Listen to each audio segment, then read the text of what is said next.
Boa noite, sejam todos muito bem-vindos. Hoje nós vamos apresentar para vocês o capítulo 3º do Livro dos Espíritos, do livro 1º, chama Pluralidade dos Mundos, Considerações e Concordâncias Bíblicas. Então, se nós pensarmos em pluralidade dos mundos, a razão e o bom senso traz a todos nós que não somos os únicos, nesse planeta Terra que existe alguém habitando. Deus não faria o tanto de planetas que existem no universo e só nós seríamos os privilegiados a termos vida. Então, dos ensinamentos dos Espíritos, resulta que os diversos mundos possuem condições muito diferentes uns dos outros, quanto ao grau de adiantamento ou de inferioridade de seus habitantes. Dentre eles, há os que ainda são inferiores aos da Terra, física e moralmente. Outros estão no mesmo grau e outros lhes são mais ou menos superiores em todos os sentidos. Esse texto está no capítulo 3, Há muitas moradas na casa do meu pai, do Evangelho segundo o Espiritismo.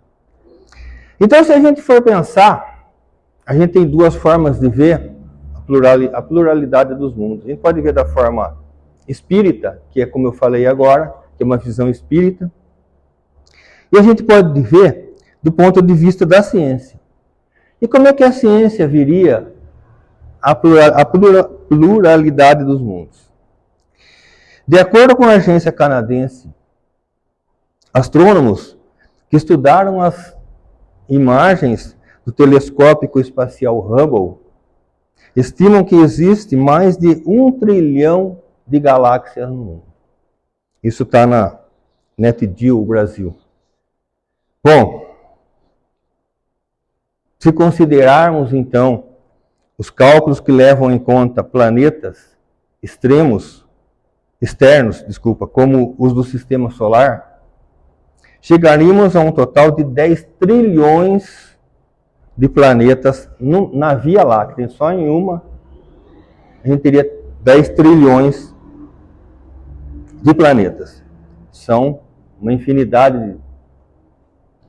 Então, não é possível que com todo esse número de planetas, só nós, terráqueos, sermos os únicos a termos vida. Então, se considerarmos ainda que não somos os únicos nesse planeta a ser habitado, devemos fazer algumas perguntas. Se não somos só nós, como é que são os dos outros planetas? Quem são os habitantes de lá? Como são os seres que lá moram? São humanos, não são? Tem a nossa forma, não tem? Como eles vivem, como eles respiram, o que eles respiram? Nós respiramos oxigênio, como que eles respiram? Então, algumas elucidações já são feitas pela ciência, mas ainda não chegamos ao ponto de ter o entendimento e esse tipo de informação. Não estamos evoluídos o suficiente. Não temos a nossa mente, a nossa percepção, a nossa inteligência, o nosso intelectual, não chegou num ponto de podermos atingir. Nós estamos muito... Se a gente lembrar lá dos 5 planetas do Espiritismo, a gente está no 2º. Então tem muito que a gente viver para a gente aprender. Então a gente não tem respostas ainda para essas questões, essas perguntas que eu acabei de fazer, mas que são curiosas, que de certa forma nos inquietam. Uma outra questão também importante é como seria a constituição física desses planetas. Então, se existem trilhões de planetas, como seriam esses planetas? Então, depois de 2 décadas da NASA trabalhando e colocando na órbita do planeta gasoso Saturno, a sonda Cassini, ela coletou alguns dados que indicam grandes possibilidades de existência de organismos vivos em Saturno, mesmo que sejam singelas bactérias. Puxa vida! Então, se lá a gente tem bactérias, será que em outros planetas a gente não vai ter, então, outro tipo de vida? Então, a gente tem que lembrar que cada planeta, provavelmente, vai ter a sua condição específica, como nós temos aqui na Terra. Estamos num planeta no qual nós nos adaptamos a viver nele. Mas será que nos outros planetas, os seres de lá também não se adaptariam e não viveriam lá? E tem um exemplo bem simples ao nosso lado. Se a gente pegar, por exemplo, os peixes, eles não vivem num planeta completamente, num ambiente completamente atípico do nosso. A gente vive na Terra, andando, caminhando, respirando, e eles vivem dentro da água, respiram, vivem, criam, multiplicam. Então, se dentro da Terra existe essa variação, essa possibilidade, que dirá então, né, no universo com trilhões de planetas? Mas, e na questão 59, Kardec também faz algumas considerações e concordâncias bíblicas referente à criação. Em algumas religiões, a fé por si só basta para os fiéis, não levando em consideração, então, a razão. Mas, para o Espiritismo, não. Para o espírita, para a doutrina espírita, ele precisa da fé e da razão. Ele precisa da comprovação da sua fé. Ela aumenta a sua fé. E dizia Kardec, se a ciência comprova, fique com a ciência. Então são palavras do Kardec e que a gente também não pode esquecer. Então, um dos aspectos, um dos fatores que faz Kardec escrever nessa questão 55, que na verdade não tem uma pergunta, 59, desculpa, não tem uma pergunta, é só considerações do Kardec que ele faz nessa questão. Teria sido Adão o primeiro homem na origem exclusiva da humanidade? Bom, então, com a evolução da ciência e da antropologia e de outras ciências correlatas, algumas dúvidas começaram a surgir, né? Alguns questionamentos começaram a surgir. Então, a ideia, por exemplo, do surgimento da humanidade há 6.000 anos antes de Cristo, conforme os próprios relatos da Bíblia, começaram a mudar com o fato da humanidade ter um único tronco a partir de Adão e Eva. Então, imaginem só, né, que há 6.000 anos, um único casal passou a proliferar a toda uma existência com toda a sua variabilidade que existe.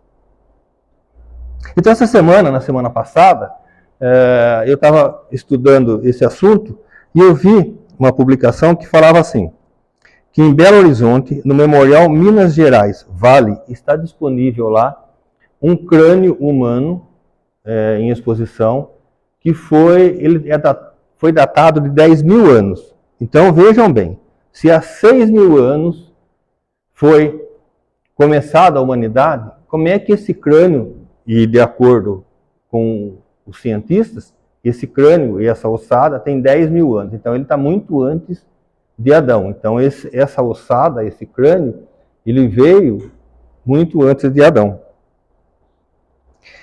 Esse crânio é de um homem que chama de Lagoa Santa.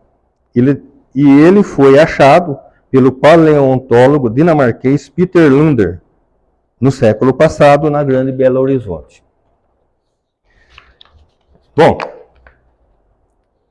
hoje, a hipótese científica mais aceita, atualmente, da origem da humanidade e da espécie humana, portanto, do Homo sapiens, surgiu na África há cerca de 200 mil anos, depois de um processo evolutivo e intenso de milhões de anos. Olha só, né? Então, de acordo com a ciência, nós estamos aqui no planeta há 200 milhões de anos. Mas aí fica uma pergunta: Adão existiu? Né? Todo mundo falou: nossa, será que Adão existiu ou não? Né? Sim, com certeza Adão existiu.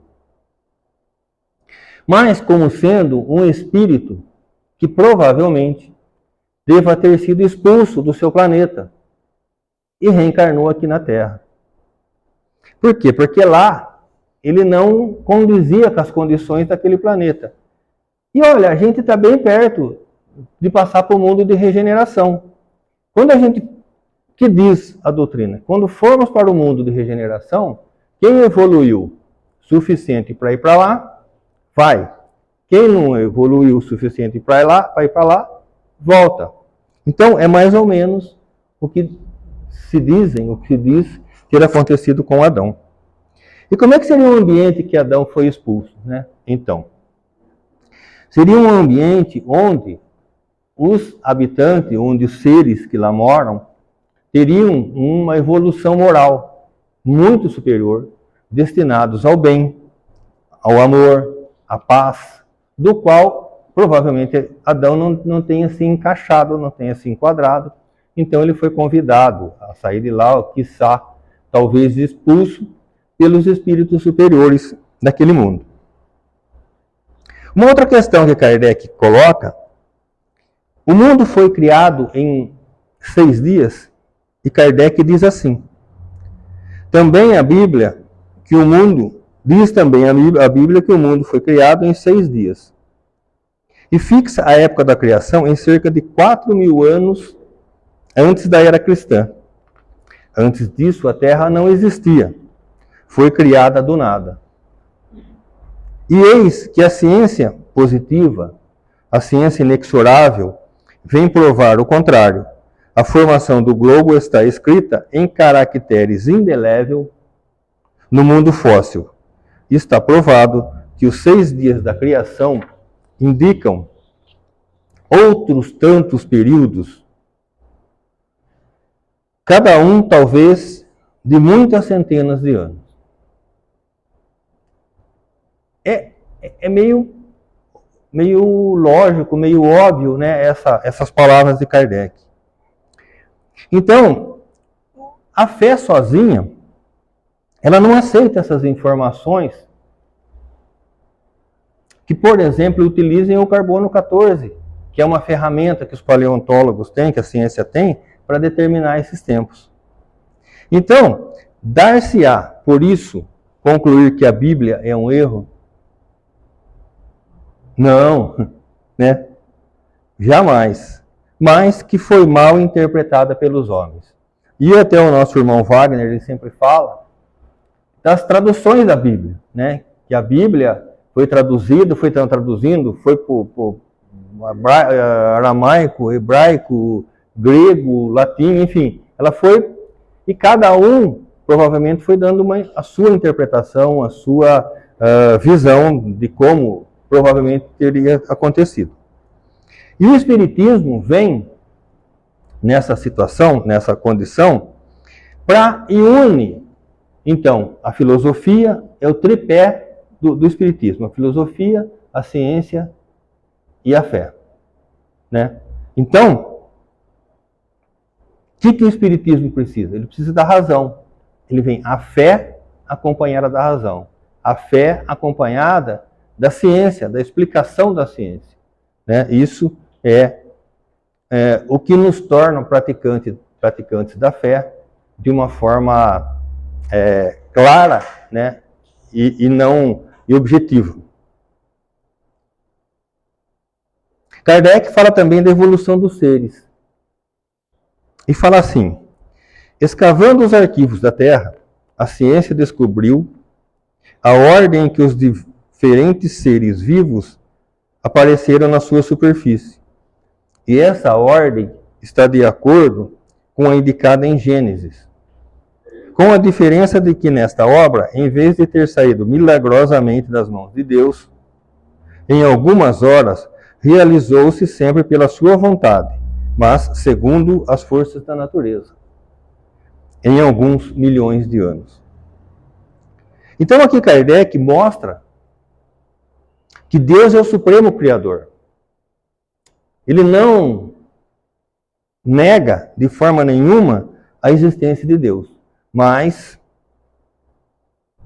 e não só não nega, como ele afirma, né, que ele é o supremo criador da realização de suas obras. E também vem Darwin, e com seu estudo, né, demonstra que nós viemos através do processo da evolução das espécies. Um outro aspecto, que é um outro fato que é abordado por Kardec, é a questão do milagre. Então nós ainda temos, né, dentro da gente muito viva a ideia do milagre. E que Deus pune. Nossa, Deus castiga, Deus vai te castigar, né? Quem nunca ouviu essa frase? Deus vai te castigar. Ou que Deus é mágico, né? Mas Deus não é mágico. Ele não precisa ser mágico. Ele é sábio, né? Então, ele é tão sábio que ele criou o princípio material, o princípio espiritual, que são os que regem o universo, e determinou as leis que regem esses dois princípios. Então ele não precisa ser mágico. Ele já tem, né? Ele já deu para a gente tudo o que a gente precisa para a gente crescer, para a gente se desenvolver e para a gente se tornar melhor, seres melhores. Então o fator milagre, ele vai diminuindo através das confirmações da ciência. Quanto mais a ciência avança, mais ela explica os milagres. E o milagre é algo que acontece e a gente não sabe explicar. Puxa, mas aconteceu isso, foi por milagre. Nossa, foi por milagre que não aconteceu tal coisa comigo, né? E a gente, vocês, se alguém tiver interesse em assistir alguma palestra do médico Paulo César Frutuoso, ele é um oncologista, e ele fala em uma de suas palestras, ele dá um exemplo bem bacana para a gente encaixar aqui. Ele dá o exemplo do milagre que aconteceu com aquela mulher que tinha uma hemorragia, em que ela está caminhando, ela toca a barra das vestes de Jesus e ela sara. E Jesus fala assim, alguma coisa saiu de mim. Então ele dá uma explicação bem lógica e muito inteligente a respeito, que ele fala assim, muito provavelmente, Jesus dominava uma energia que nós não temos conhecimento. Ele dominava uma energia que nós não sabemos ainda como fazer. Talvez até alguns de nós estejamos engatinhando nesse sentido, porque às vezes a gente pensa uma coisa boa e acontece, né? Também a gente pensa uma coisa ruim e também acontece. Então a gente está indo para os dois lados aqui. Tem hora que a gente pensa uma coisa boa e acontece, a gente ainda não se definiu, né? E tem hora que a gente pensa uma coisa ruim e acontece. Mas, graças a Deus, a gente sempre pensa mais coisas boas do que coisa ruim. É sempre bom a gente orar e vigiar, né? Sempre orar e vigiar. Um outro aspecto que Kardec trata é a respeito do dilúvio. Kardec diz, a história prova que nessa época a Índia e outros países eram igualmente florescentes, mesmo sem se levar em conta a cronologia de certos povos, que remonta a uma época muito afastada. Então, ele já fala que nessa época, na época do dilúvio, já existiam populações muito de épocas muito afastadas. E ele coloca assim, ó, o dilúvio teria ocorrido em 1654, no século 24 a.C.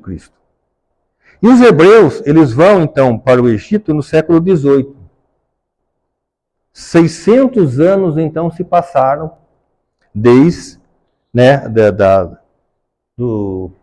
ocorrência do Noé, dele ter ficado só ele e a família, né? 600 anos, então, ocorreram de um fato até outro. Só que quando os hebreus foram para o Egito, eles já foram desenvolvidos. Eles já haviam construído, já dominavam a arte da construção. E Kardec faz a seguinte observação: será que nesses 600 anos os humanos saíram da ignorância absoluta do estado primitivo para um grau mais alto de desenvolvimento? Então é muito pouco se a gente pensar em 600 anos, né, por uma população com toda a sua diversidade, né, genética, com toda a sua diversidade fisiológica, física, cultural, intelectual, se modificar então em tão pouco tempo. Então o dilúvio aconteceu ou não, né? Essa é a pergunta que é feita. Certamente que sim, mas não naquela época, não naquele exato momento, e nem daquela forma. Da forma com que tivesse devastado todo o planeta, todo o orbe terrestre. Muito provavelmente foi localizado, né, em um grande lago que se rompeu, modificando toda aquela região. E aquela região, depois de um tempo, se reconstruiu e ficou tudo normalizado. Então, eu quero citar mais uma vez aqui o Paulo César Frutuoso. Ele fala o seguinte: a religião sem a ciência é manca, e a ciência sem a religião é cega. E para finalizar, meus irmãos, Allan Kardec, no Livro dos Espíritos, no final desse capítulo, as frases finais são as seguintes: as ideias religiosas, longe de perderem alguma coisa, se engrandece quando caminham ao lado da ciência. E esse é o único meio de não mostrarem um lado vulnerável ao ceticismo. Então, essas comprovações, elas são de certa forma polêmicas, né? São meio desafiadoras. E eu queria render aqui que de forma alguma a gente tentou contestar a Bíblia, contestar Deus, só colocar do ponto de vista científico o que realmente aconteceu. E com isso despertar, então, o interesse das pessoas para que busquem, né, para que leiam, que vão lá. Tem muito mais, a gente tinha 20 minutos para falar, mas que vão muito mais além do que foi apresentado aqui. Eu quis, na verdade, só despertar um pouquinho a curiosidade de cada um, e é muito interessante, se vocês pegarem no Livro dos Espíritos, na questão 59, Kardec fala realmente com muita propriedade, e isso há desde 1857, né, 150 e poucos anos, como ele via o mundo de uma forma completamente diferente. Muito obrigado a todos pela atenção. Vamos agora então passar para o passe magnético.